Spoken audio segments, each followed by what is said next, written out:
Cool, let's get going, and if anyone else is joining, they can join at the time. Good evening everyone, and welcome you all to the Footprints Digital Festival, Casau.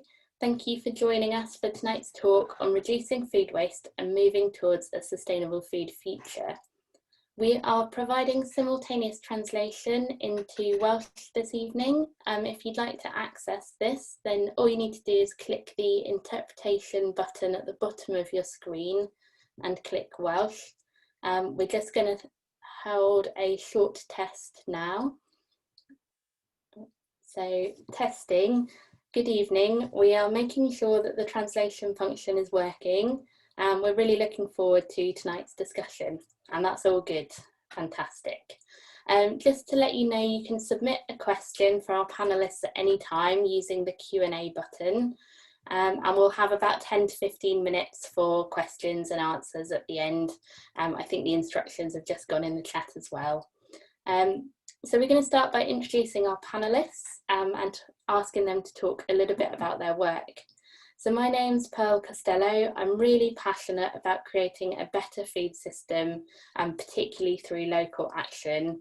I lead Cardiff's local food partnership, Food Cardiff, and I work with Food Sense Wales to influence how food is produced and consumed in Wales. In my spare time, I attempt to grow food on my allotment. If it makes it through the slugs and the rain and all of this, then I'm always open to new ideas of how to use all the harvest that comes at once. So I wonder if possibly our panellists might answer that for me tonight, particularly courgettes. We've got a really fantastic group of 3 speakers. Maggie, do you want to start off introducing yourself, and then we'll go to Dan and Becca?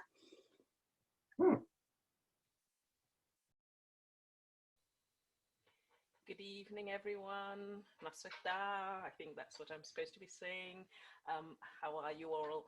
So I'm Margaret Ogunbanwo, and people call me Maggie Ogunbanwo, and I run Maggie's, an African twist to your everyday dish. We are a small batch producer of African-inspired food products, and we also run pop-up. Well, we used to, post-COVID or pre-COVID, we used to run African pop-up restaurants, and we would pop up here, there and the other. So we're involved in catering too. In my background, I have a background in microbiology. I have a background also in teaching, but when I did the teaching, my research was around food and poverty, and how the food we have here affects poverty, affects how we eat. And I've also been known to grow things in my backyard too, a bit like Pearl. And so I too grew huge amounts of courgettes that turned into marrow. So I discovered that courgettes become marrows. Thank you, Maggie. Dan, do you want to introduce yourself next? Yeah, hi there. My name's Dan Hunt. I own, with my wife, the shop called The Sustainable Way in Carnarvon, which is a sustainable food shop. So we sell unpackaged food, local food, organic fruit and veg, also local ales. They're very important, especially in the evening. So all that sort of thing. And at home, we have a small holding.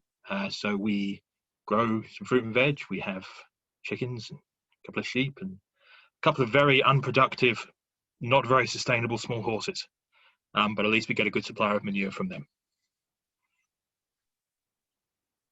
Thanks, Dan. Go on, Becca. Hi, folks.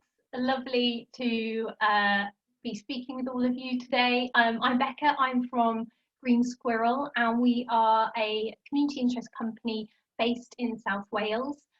We are a helping hand for individuals, communities and businesses to learn about and respond to the climate and ecological emergency. And we run lots of practical, creative and inclusive opportunities, events, workshops and campaigns for people to explore solutions and take action. On a personal note, I've been involved in kind of food waste activities and work since probably 2014, working with lots of collaborators across Cardiff. It's something I'm really passionate about, and we've brought into a lot of workshops and activities we do. And yeah, also I'm interestingly between Margaret and Dan's experiences of growing. I started off with a very small urban garden. I've been growing things for a long time, some more successful than others. And just 2 weeks ago, we have moved slightly further out and have a very small holding, just 2 acres. And we're at the beginning of an exciting journey, learning to grow more of our own food, have chickens and maybe some goats. So yeah, I'm right smack bang in the middle of that experiment right now. Thanks everyone. What interesting experiences you all have. I'm so looking forward to hearing more about them. To start us off, one of the main topics of this was around food waste. So I had a look on one of the Welsh Government websites earlier to see how much we actually waste. And according to that website, as a nation, we throw away 4.4 million tonnes of food from our homes. And it said that a lot of this is waste that could have been avoided, and it costs families around £470 per year. So I'd like to ask our panel about why this is such a problem and what maybe some practical things that people can do are. Dan, as a sustainable wasteless shop owner, do you want to kick us off? Yeah, sure. So yes, food waste obviously is a massive problem. The footprint associated with the food we waste, the carbon footprint, the ecological footprint associated with that is huge. And if we combat that problem, that can go a good way towards helping us reach the sort of targets we need to reach to keep the climate crisis under some sort of control. The really positive thing in a way about food waste, when we buy it from shops, when we have it at home, like Pearl says, is a huge proportion of that is household food waste. So up to 70% of the food waste in the UK is from households. So it's not from big food retailers or restaurants or, school dinners or anything like that. Actually, it's from households. So it's within our control to solve that problem. It's something actually that our little actions can really make a huge difference with. Sometimes it's easy to feel powerless about these things. But with this one, it's really on us. And so we can do something about that. And so when we look at what we buy and how we understand food, then we can really make a difference. And one of the things we've found in the shop is that when people come to us for the first time to buy some loose food, say I'd like loose pasta, they walk in and they sort of say, oh, I'll have some pasta. And I say, well, how much? And people don't know, because we all just go to the supermarket and we buy a pack of pasta off the shelf, we use it, and then we run out, we go and buy some more. And the minute you ask people actually how much do you need, you're starting a different sort of food conversation already. And you're starting people to think about how much you use, how much you waste, how much your portion size is, how much your family gets through. And suddenly you're thinking about the food you eat and use differently. And just that simple change of thought pattern can really cut down on your food waste, because suddenly you're not cooking more than you need. I'm a great one. I cook a pasta bake. Seriously, I cook pasta for 10. It's me and my wife here, so we really can make really simple differences just by thinking about our food differently and looking at what we buy. Thanks, Dan. That's really interesting. And I can see nods from both Maggie and Becca there. Becca, did you want to come in on that? Yeah, I have to absolutely agree with everything Dan says and really echo what he's saying about it's really actually easier than you think to make quite a big difference, and there's a lot we can do ourselves. Firstly, though, just to say, it always shocks me, no matter how many times I know these figures and I come back to them, actually how much food is wasted. Globally, 1/3 of all food produced is wasted, and that is just, for me, it's just a shock every time. Because if you think about all of the energy that went into producing this food, all of the effort, all of the water, then to transport it, package it, and a whole third of that is getting wasted. And it is, as Dan says, a huge amount of it gets to our households and it's wasted. It's kind of easy to go, oh, it's the supermarkets, they're putting too much stuff out and it's all going to waste. A proportion is coming from them, and potentially some of the onus is on them to maybe sell things to us differently, as Dan's saying, so that we're not overbuying and things are going to waste. But yeah, as Dan says, it can make a huge difference in terms of the climate crisis if we do make these changes. and it's going to be even more important to not waste food as the climate's changing, as it becomes more challenging to grow food, to produce food, and to transport it. We've just run last night, actually, on a Wednesday night, a wasteless kitchen workshop. That's something we run digitally now. They used to be practical ones. And we go through loads of different ways to help you reduce food waste in your home. And some of it's really as simple as looking at how you're storing some of your food, and even as simple as checking on the temperature of your fridge. Does anyone know what temperature your fridge should be at? I'm asking to the panelists now. Oh, Maggie knows. Maggie doesn't know. Maggie doesn't know. I think I do know, to be honest. I think because I've had to check these temperatures in shops. It's between 0 and 5 degrees, I think. Is what yeah, between 1 and 5 degrees. Yeah, absolutely. But the temperature gauges in our fridges have nothing to do with that. They're just arbitrary numbers. So one of the really simple things you can do to make sure your fridge is at the right temperature is to buy a little thermometer and put it in there. Because actually, I think it's around 70% of fridges in the UK are at the wrong temperature.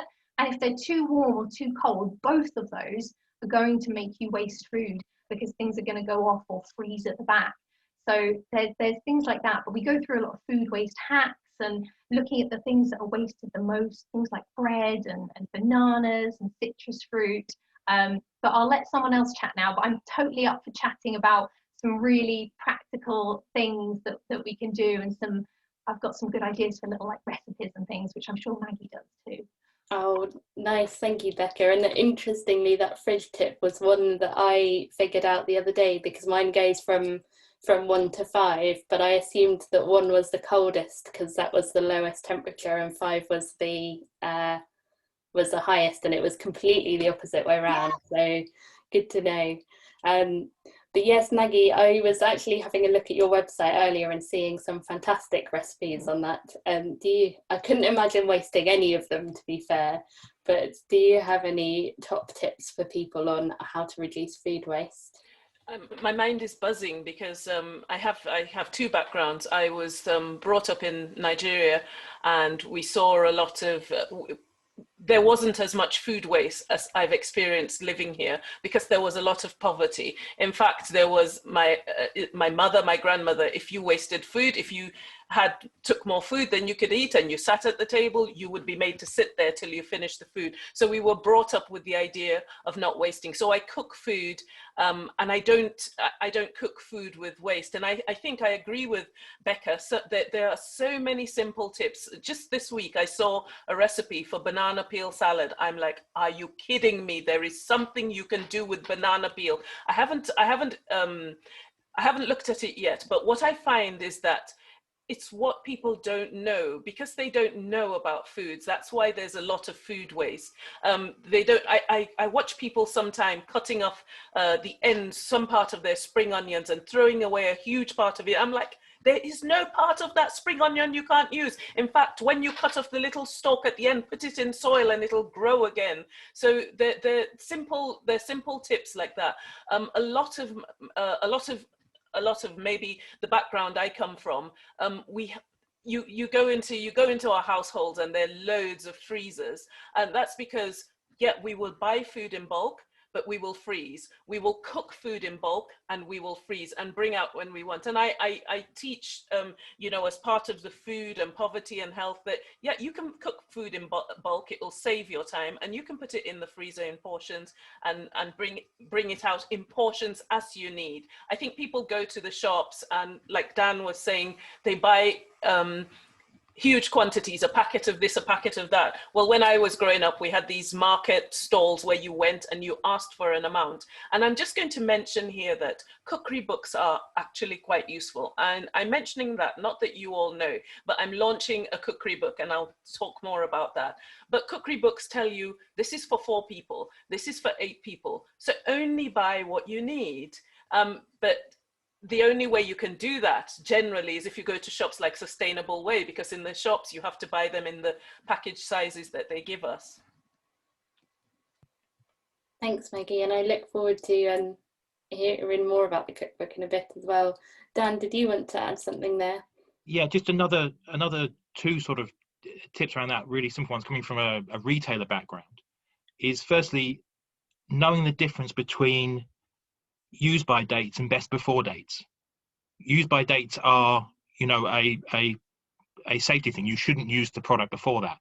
But best before doesn't mean that at all. They don't mean the same thing. Best before is just a guidance. You can still use that product. You don't need to throw it away. You need to learn to use, you know, we all need, again, to rediscover that skill of learning to use our judgment, to look at food, to sniff our food, to get close to it, to touch it, and understand whether it's still healthy and good to eat it or not. And we don't need to be overcautious because of those labels. There are, you know, best before is a guidance, not a set in stone thing that means you then have to throw your food away. And that's a really big thing as well, that people don't quite grasp still the difference between those two. And the other one, coming back to what Maggie was saying as well, is using cookbooks, but plan your dinners for the week. Don't walk into a supermarket not knowing what you need. You know, I've got these great customers at the shop. They use this fantastic method. They write all their favorite meals on lolly sticks, and they put them all in a hat, and every Sunday they draw out 7 lolly sticks for the week. So it's like dinner lottery. And then that's how they plan. They put them, then they stick them on the fridge, and they've planned what they're going to have for their meals for the week, and then they go and buy what they need for those meals. And again, simple things like that really stop you having the food you don't need in the house in the first place, so you're not scrabbling to find ways to use it up. Thanks, Dan. Can I ask Dan a question about his chickens and all his eggs he's getting? Do you ever need to use the egg test to check if they're fresh? Do you use that one? We have done that. Unfortunately, we tend to get through them so quickly that we don't need to get to testing them. They don't tend to stick around that long. My wife gets through plenty of eggs. I like an ungodly quantity of Yorkshire puddings with my Sunday dinner. So that gets to very big, fluffy, yellow Yorkshire puddings with your own fresh eggs. So they're rather lovely. So yes, you can do that egg test, which is a great way in the water of knowing whether they're fresh or not. But fortunately, we don't tend to have to get to that point. Yeah, that's what I say to most people. But because when you're saying about the use by dates, I'd never really considered that there is a use by date on eggs, and I've met a few people at our workshops who are like, oh, you know, I always have to throw eggs away, and I'm like, what?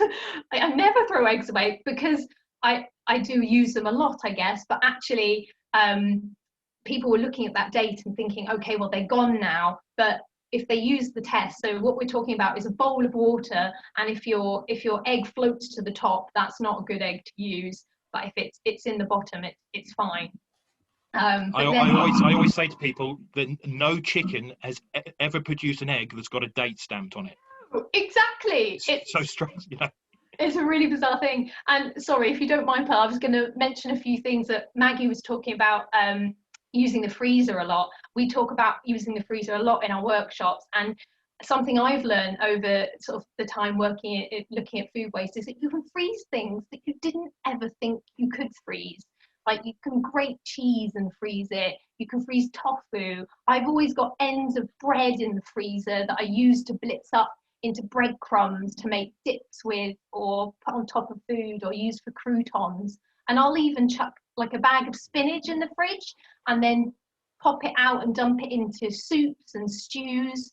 I really do think like using your freezer is a really good way to save a lot of food waste. And then just that one thing Maggie said about the banana peel salad, it's in your salads. I'll definitely want that recipe, because I've been using my banana peels to make plant feed for my house plants at the moment, actually.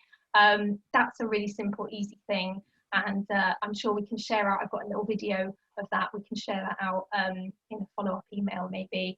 But it's as easy as just soaking your banana peels in water, leaving that for a few days, diluting that, and it's really high in potassium and great for your plants.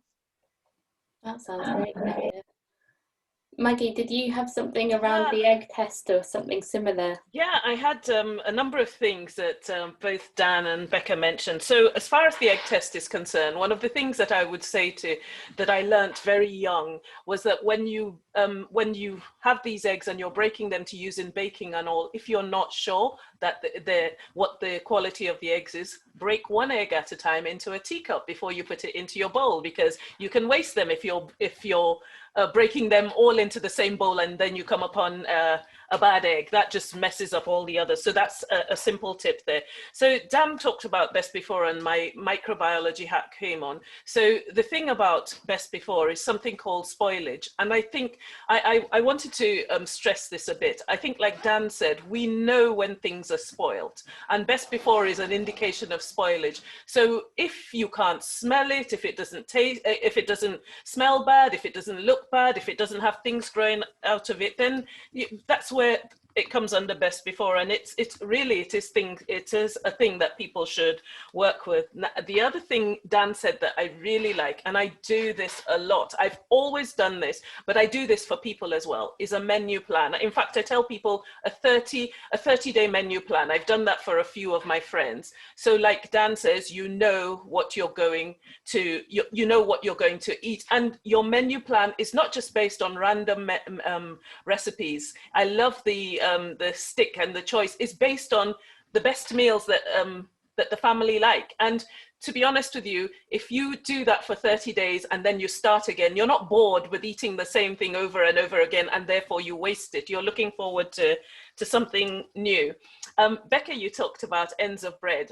As we speak, I have breadcrumbs in my, there's no need to waste ends of bread or any part of bread. Put them in the oven when you're baking something, dry them, and breadcrumbs will freeze and last for ages. And if you mix them with a little bit of curry powder, I'm giving you this tip here free of charge now, a little bit of curry powder, and if you do like chicken, then you can make a KFC type coating for your chicken and just cook it off. It is absolutely fantastic. I'll leave that one there with you.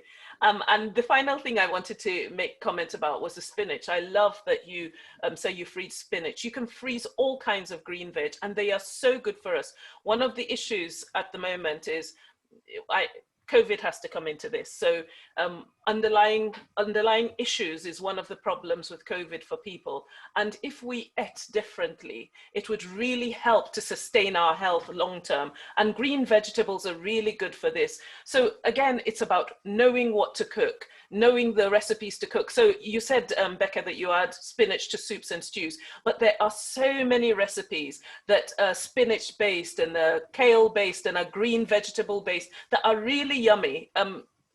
If you go on my website, you'll see some of them, but they really are. And this is not trying to push this. What I am really passionate about people's health now. And so from February, we are going to start talking about what is in spinach, what is in kale, how you can use it to enhance your health, so that you're eating healthy things that you enjoy, and so you're wasting less. Because like Dan said, the waste in homes is amazing, really sadly amazing. Thanks, Maggie, and it's really interesting hearing your, well, first of all, I'm so excited to try that chicken recipe. It sounds spot on. But secondly, just you kind of talking about some of the difficulties that people have potentially accessing some of this this food. And one of the projects I work on is called Peas Please, which is all about looking at the whole environment around us in terms of eating veg. And we've got some stats like 21,000 lives per year could be saved if we ate enough of veg. But we know it's not always down to the individual. We're actually recruiting a load of a whole army of veg advocates across the UK at the moment to share their experiences. But I wondered what your experiences are from representing different areas across Wales. How easy is it to access these sorts of good foods, vegetables, sustainable food initiatives in your area? And are there any particular barriers that people face? Maggie, I don't know if you want to start us off following on from what you were saying before. For me, that's really easy. Dan is round the corner from me, so I can head to his shop. However, I think that, and I will say this here, that there's a lot of local food, at least fresh fruit and veg, or veg initiatives, but sometimes this comes at a higher cost to people, and that is why they're driven to look for foods elsewhere. I was having a conversation with someone recently, and they were saying that the fruit and veg that we get from local farms lasts much longer than the fruit and veg that you get from shops. But because people think that it's cheaper on their budget to go to the shops, they'll get it from the shops as opposed to a local place. And that goes off so much quicker than the food that that is grown and that doesn't have too many food miles. So it's always a concern for me. But as far as the Gwynedd area where I live, there are so many initiatives for growing food, sustainable food, and I'm part of quite a number of foodie groups and food clusters, so we can get hold of food. But I would say, as a producer myself, the products you would get from me, so for example, my chili-based sauces are about 2 or 3 times the price of chili-based sauces in the shops. So people would be more inclined to go for the chili-based sauces in the shops, but they are full of just freshness. They're all about their veg-based. So to be honest with you, we have initiatives. I think that sometimes what makes them untenable is the cost for large parts of the community, especially now that a lot of people are suffering through loss of jobs. And just to say that, then the resultant thing is that then you're not eating as good food, your health is not as good. And so it's a case of education, I guess, and choices, and making the best choices that are not just focused on financial implications, but the whole well-being. Thank you. I can see Dan wanted to come in, and actually, Dan, I was going to ask you a question. We had a few questions come through the booking form, and I think one of them taps in on this, which is, do you agree that shopping local is a good idea, but also the most expensive way to get food for those on low incomes? I wonder if you could talk a bit about that and your experience of it. Yeah, it's a really interesting question, isn't it? And undoubtedly, it's a multi-sided answer. Maggie's right in that education is the key to this, and I suspect over the next half an hour, whatever else we're still talking, the word education is going to be repeated again and again and again, because that is a huge part of this. And very often consumers, because of the lack of information out there, and because we don't teach this stuff as a subject that we really do need to teach people, is, you know, we don't just pass this information on anymore that maybe in a way previous generations did. Consumers are left comparing apples and oranges. You know, that they're not comparing the same thing. Now, partly big retailers want to do that because that helps them, and that's a sales technique. But Maggie's right. If you're buying carrots from a supermarket, that's a very different product to buying a still dirty, muddy, organic carrot that's going to have 3 times the life on it, probably, because if you buy it dirty and covered in mud, it will last so much longer. It's ridiculous. So the understanding of the cost with that, it's not about the price on the label, it's about educating consumers and giving consumers honest information that then they can make that proper choice based on the full value of the product. And that's really important, and that's something that's very, very difficult to do, and it's not being made easy for consumers to access that information. So yes, there are times when buying locally is more expensive. There's no 2 ways about that. But that's because you're buying for a different set of ingredients. And Maggie's sauces are the best example in the world. You're really not comparing the same product in one of Maggie's sauces to an own brand supermarket sauce. But again, we need to educate people about that difference, and so that they can look at their food differently and decide within their budgets where they can make those choices, understanding actually the full picture of what those choices are. I would also say, specifically from us in the shop, buying loose locally can actually really help people on low incomes to budget effectively, because you don't need to buy a large pack of something. You can buy what you need for the week, and you can stretch your money out. If you're on a low income being paid weekly, actually the ability to literally only buy the couple of 100 grams of something you need, if you only need rice once that week and you only need a couple of 100 grams of rice, but you can only buy a 500 gram bag of rice in the supermarket, actually in terms of low income budgeting, it's more effective than to buy locally from a loose food provider, because that will help you get through the week and then get to the next week, which is the challenge for so many people on low incomes.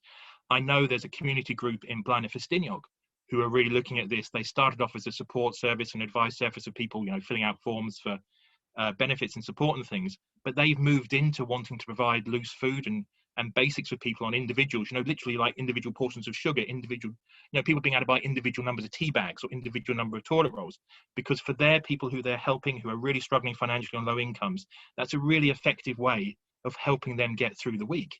And so it all depends on what perspective we come from. So yes, obviously there are things buying locally that are more expensive, but equally it doesn't have to be that way. And it's all about how we think about food, the education we've had around food, and how we approach it. Thanks, Dan. Really interesting perspective, and it's something that we try and circle the square or square the circle. I can't remember the phrase of having on one hand people not being able to afford good quality food, and then but on the other hand the producers of that food not being able to also get a living wage and a proper remuneration for that food. So it's a really hard nut to crack. Becca, I'm going to ask you a question that's come in from from one of our attendees, and everyone else is welcome to come in here as well. Just following on from what Dan was saying, do you think cheap deals in supermarkets encourage people to buy too much food rather than maybe going for the smaller amounts in a local shop? Yeah, it's an interesting one, isn't it?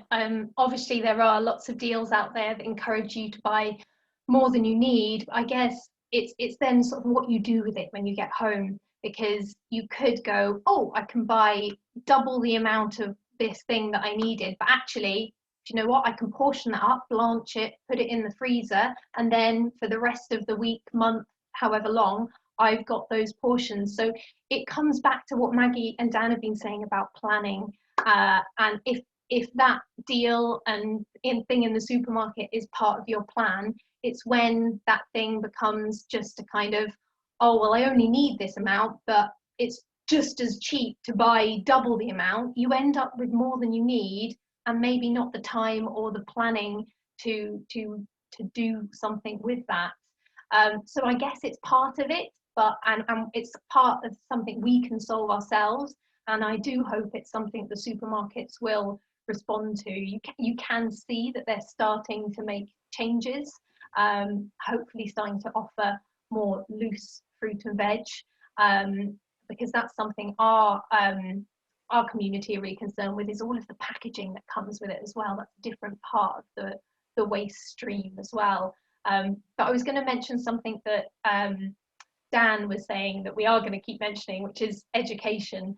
Something that's helped me over the sort of past years, sort of understanding food waste and the difference I can make, and also again what Maggie mentioned on health as well, is learning to grow your own food, and you really get an understanding of the effort that goes into it, and how a tomato you've grown yourself does taste completely different and has an almost completely different value to one in the supermarket. Like you said, apples and oranges, a homegrown or locally grown tomato is something completely different to those tasteless things you buy in packaging in the supermarket that you don't know how long they've been in that packaging for. So your perspective of the value that you put on that food changes quite dramatically.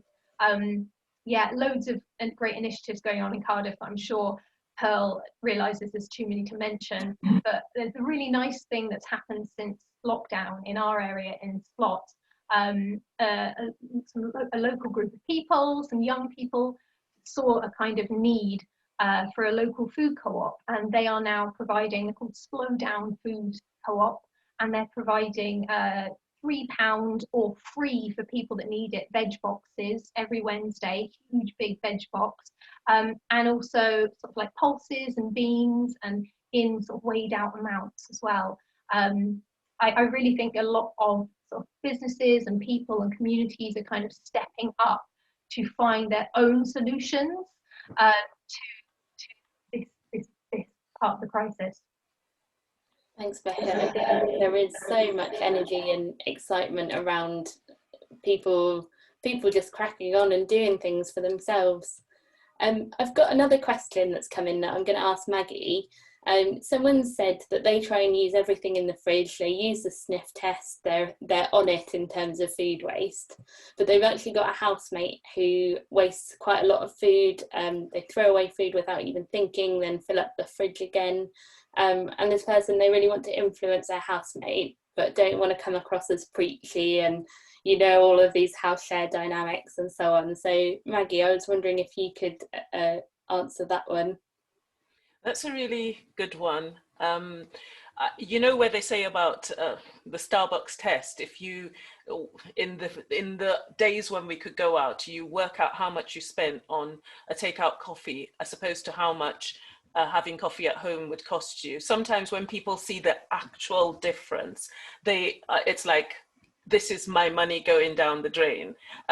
Sorry, shouldn't maybe have mentioned Starbucks, but takeaway coffee. But what I'm trying to paint with this is that you can only show, I think one of the best ways to show people is how much that food they've thrown away cost, how much they could have saved and other things they could have done with that money because the food was all right. I think when you hit people where it hurts, then they might begin to change or to think differently. It's true, there's no need being preachy. It's just I could go and say, do you know what, how much I saved this week by doing this and that and the other and the other. And hopefully, you know, that will be something that tempts perhaps the housemate. But the other thing I think is awareness, and I think both Becca and Dan made you know, talked a bit about this. I think that people are just not aware. If you don't think of the food you throw away as money, I actually say to my children, I said, that thing you just put in the bin was money. It cost me some money.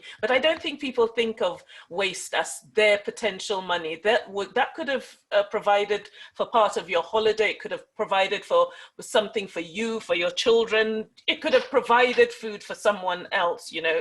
That always doesn't always drive us. So I would say really that awareness is the thing. I also think that people are not aware of what they could do with those foods instead of throwing them away. So there's a place, again, back to school, back to training, teach what needs to be done, what can be done with food that, okay, you've had it there all week, but what can you do with it? I think in the old days, things like shepherd's pie existed because you put all the leftovers on it. If you come to my house or it wouldn't happen in my restaurant, but if you came to my house one week and you had shepherd's pie, the next week you'll say, Margaret, why is your shepherd's pie different? Well, it's what was in the fridge. There you go. And this week I saved £50 by making you that shepherd's pie and eating this and that. So I hope that answers the question somewhat. Yeah, that sounds great, and I very much love a what was in the fridge dinner. It's great fun if you have the time and the capacity to do so. You touched on something there that feeds into the next question that I was going to ask actually, which is that we've been discussing some quite practical tips, but there's also been bits coming up about maybe some more bigger picture systems sort of things. And I think during the past year, where we get our food from and the logistics involved in getting that food have been really highlighted. We've had shelves being empty at the beginning of the pandemic. We saw lorry queues in Kent in December, and there's all this sort of uncertainty around what's going to happen after Brexit. And people might have seen in the news last week that there's a new Alliance Food Policy, Alliance Cymru, and they've launched a set of asks for the upcoming Senedd elections. They have asked things like eliminating the need for food banks and producing more of our own veg here in Wales. And I was wondering what the panellists think, what your ask for our next government would be in that sort of bigger picture stuff. Dan, I don't know if you want to start off. Yeah, sure. I think let's repeat ourselves just one more time here. Education. It's that is within education policy is within the Welsh government's control. We could completely change how we teach our children about food and how really start there. That would have a massive impact straight away. Small business grants for green businesses. If you take the sector that we're aligned to, is like zero waste shops and things like that, which we are seeing increasingly sprouting up across the whole of the UK, but especially here in Wales as well. There's no funding for that sector. That entire sector has grown over the last 5 years based on people caring and pretty much maxing out their own credit cards. That's how that entire sector of what is mushroomed from over the last 5 years into well over 200, nearly 300 shops across the UK now doing that sort of thing. So, you know, government support targeted at startups, at green startups, that's a really effective way. And it's not huge sums of money. You know, £1,000, £5,000 makes all the difference in getting a small green business off the ground. And that's a really effective way of targeting support. I think governments underestimate the convening power they have. So the power to bring people together from different, like this panel now, but people from different sectors. And one of the things we've got here in Wales, and Maggie touched on it earlier, we've got loads of local people doing amazing, great things. And some of the things I've heard about down in Cardiff tonight sound fantastic. But a lot of them are very isolated. They're very, you know, people by themselves doing the right thing because they care. We need much more bringing that together now to take it to the next level, to let these small individual producers and businesses and startups and cooperatives grow. And there are steps on the ladder missing, and we need help to make that happen, because so much of our food policy is actually dictated by supermarkets, because they are the dominant figures in our food industries. And actually we need government support to help us grow alternatives to that system, you know, and that's something really powerful. And that doesn't necessarily take any money. That just takes that convening power, bringing people together in a room, setting standards. I mean, one of the really simple things tonight, there's no definition for sustainable food. So we're not actually necessarily all working off the same hymn sheet. We're not actually all thinking of the same thing when we have that conversation. Well, you know, what about if the Welsh Government laid out, you know, sustainable food is this, and then everyone in Wales is working aligned in the same direction, and that in itself can be a really powerful thing that moves things forward. So it's not all about money. There's a lot of things that can be done that could really make a difference. Thanks, Dan. Some really really inspirational ideas there. I think just thinking of what the future would be like if that was the case, it sounds very exciting. Maggie, do you want to talk to this as well, either as a food business yourself or thinking of the bigger picture? Yeah, I just want to say that it must become a priority, not just seen as one of the things that a few people are doing, the latest fad. This is for a sustainable future, for food future, and for a sustainable next generation. It must become a priority, and as a result, change must involve a more concerted effort. I think I'm just going to echo what Dan said, a more concerted approach through the whole food system, from government to stakeholders and consumers. And this requires, Dan, what's that word again? Education. Thanks, Maggie. I think there's a common theme emerging. Becca. Yeah, I mean, you've covered lots of the things and just said it in a slightly different way that I was going to, but we work really closely with communities on the ground, and I see successful initiatives succeed when they're led by local people and they start on the ground and they build up, but then they get to a certain point where they need more support. They need support from the local authority, they need support from the government, and it's often not there. So yeah, I think the government should be looking closely at what's happening on the ground and looking how they can support these initiatives and local businesses and help scale them and take them to more communities. As Dan's saying, I really feel as well that it's local independent businesses and organisations that are doing things out of their pocket, and it feels like they're doing the hard work, and the communities are doing the hard work. So yeah, I feel like one of the biggest challenges to the government is the timescale. This isn't something we can sit back and make a plan and hope it happens. The action needs to be now. It's urgent. So it's speed and urgency. And then I just have one little specific ask as well about land access. We've been lucky enough, but it's taken us about 5 years to work with Cardiff Council and secure a lease on a piece of land in Cardiff. taken a lot of hard work, a lot of back and forth, and I've nearly given up, basically. It was so hard that I nearly gave up at several points. But now we're working with the community. We've got a small piece of land that's going to involve growing spaces and it's going to focus on education and a space for people to learn and grow and play and share. And hopefully if this works, then it is something that could be replicated with lots of different patches of land all across Wales. So yeah, that's one specific ask. Thanks, Becca. Dan? It was really interesting, Becca saying about timescales and obviously the urgency. And one of the things in the report that Pearl referred to was about moving Wales to a system of agroecology and by default agroforestry, and talking about a target of 2030. But you think we're not looking at a new Welsh agriculture policy being implemented until 2024. That basically we're just carrying on sort of the cap subsidies for now. Whether that comes in 2022 or 2024, you're still talking maybe 6 years to implement that change. Well, if you're looking at the tree growing part of that equation, you know, that's really challenging to push that through. And even if every farmer in Wales wanted to jump on that change straight away, and that's probably not going to be the case, that timescale is almost ticking past us already. And it's a great example of how we need that urgency, because the timescales that were quoted about how we need to make this change by 2030, by 2050 to stop the climate crisis spinning out of control.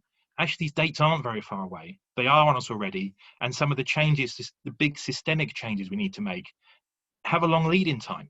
They're not going to be things that happen overnight. So we've really got to, push the accelerator on those now to make the change in time. And I think that's really important.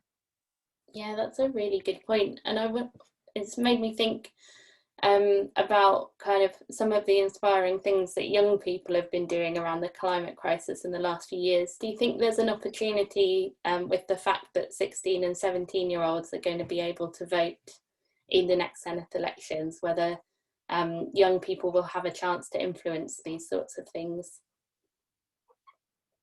a bit more than maybe they have in the past? Some kind of note? Yeah, definitely. I think young people are far more aware. We do see that. I know I've seen it. I'm sure others have seen it. That there is a real generational divide. When I see people coming into our shop, yes, it's stereotyping slightly, and there's always exceptions. But by and large, the younger generations get it. They come in and they're like, "Where have you been? Why weren't you here 2 years ago? Why is it taking so long for us to have a shop like this?" In general terms, and sustainable shops and zero waste shops find this. Whereas older generations, you're always having to explain it to them why you're there in the first place. So yeah, I think that power, that's the whole Greta Thunberg thing and everything else, I think that power with these, and they see their own futures drifting away, and they see that and they feel the pressure because they see what's coming up for them. So hopefully that will give some impetus to how the vote goes. Yeah, we'll have to wait and see. Please, to anyone listening, please do add any questions in the chat. We've got time for questions. I'll keep on chatting to the panel in the meantime, but do send anything through and we'll try and get through them all. We have had one just come in, which is, can the panel give some tips about eating seasonally, particularly with supermarkets stocking everything? It's quite hard to know what's in season. So any tips on that? I can. You go, Maggie. Thanks, Becca. Just recently, I've been talking with a local fruit and veg supplier, and we've been talking about seasonality. And because of COVID, they've had to change the way they deal. So they delivered into food service before, but now they're delivering into homes. And what we're talking about is giving people, and I'll say this, giving people recipes that go along with the seasonal foods. And because they are grocers, they know what's seasonal, they know what's cheaper at the time, because seasonal food is always cheaper. There's a whole glut of it. And so one of the ways, I guess, is by trying to get your food from local, you know, where you get food, fruit and veg boxes, because generally, especially local ones, would be food in season. That's one of the best ways to eat seasonally. And but we don't want to create additional issues for people, and that's why we're talking with this supplier about let there be recipes that go with them, so people know what to do, and so they're not always cooking the same things. Yes, potatoes are very much in season at the moment, but we roast our potatoes. I don't know what else you do with your potatoes, but there are 3 zillion things you can do with potatoes. So giving people some ideas. So the other thing is Google it. It's all over Google what is in season in the UK. But again, maybe that is extra work. So I would say that go for your local fruit and veg boxes, use a local person, and you're most likely going to get seasonal veg and fruit. Thank you. I haven't got all the details, but I have heard of a new project in Wales called Seasonarians, which is looking at addressing this. I'll leave everyone to have a Google of it because I don't know all the details, but I thought it was a great name and quite exciting. Maggie, you mentioned about, you touched on this a little bit, that people, producers and everyone really have had to adapt quite a lot during the pandemic. I was maybe starting with Becca. How have you had to adapt the way you work? You mentioned having to move to digital courses and things like that. Yeah, I mean, it all felt like it happened really quickly, and now that we're in it, it feels like that's what we've been doing forever. And I can barely remember a time when we were doing stuff face to face, which I really hope that does come back. But yeah, we found ourselves responding almost like hyper locally in our area. And the community started a mutual aid group really quickly, and that meant the community was much more connected.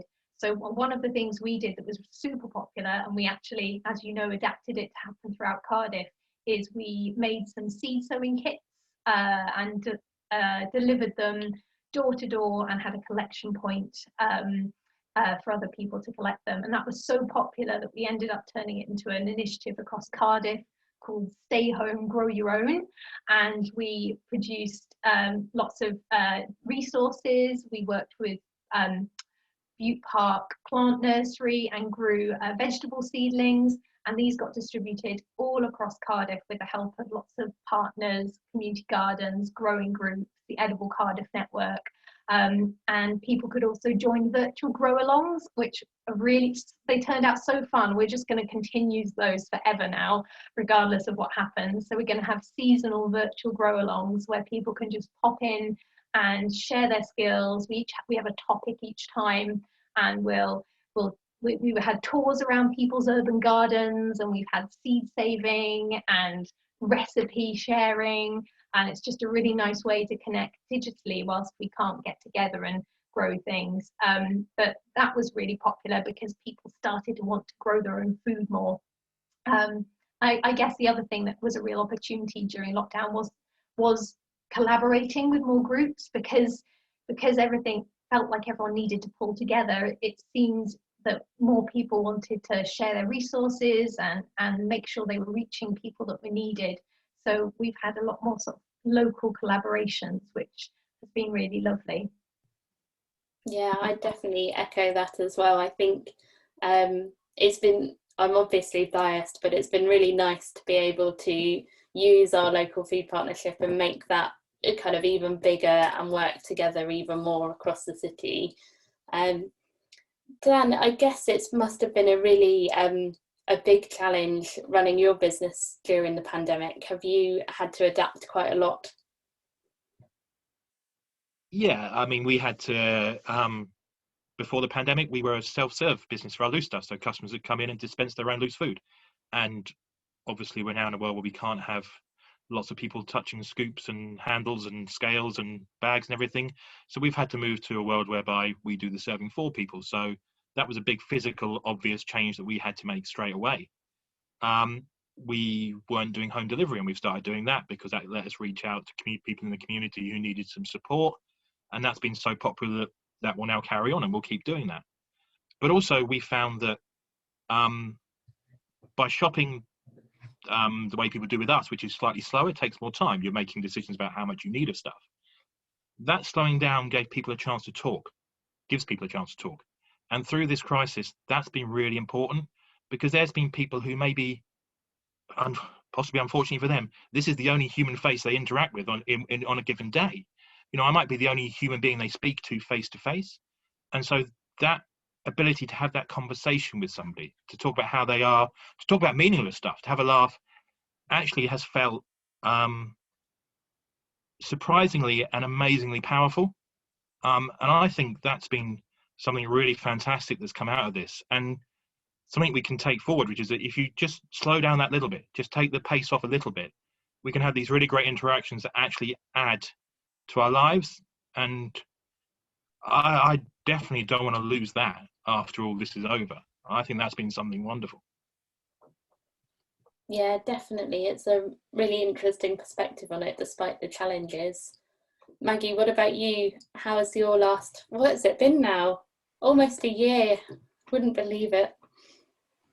Since since the pandemic, since the first lockdown. Oh yeah. I'd like to echo just that bit of what Dan said. This time has required slowing down, and I hope we don't go back to that fast pace. But as a business, one of the things we've had to do is review our space, because at one point we thought of moving out of our space, but you don't do that at this time. So we reviewed our space in order to be able to allow us buy in bulk seasonally the things we need, so that they're there when we need them. That was a really good thing for us. Did that for our main ingredients, but also some of you have seen, we decided to educate ourselves about, again, I go back to the fact that a lot of people with underlying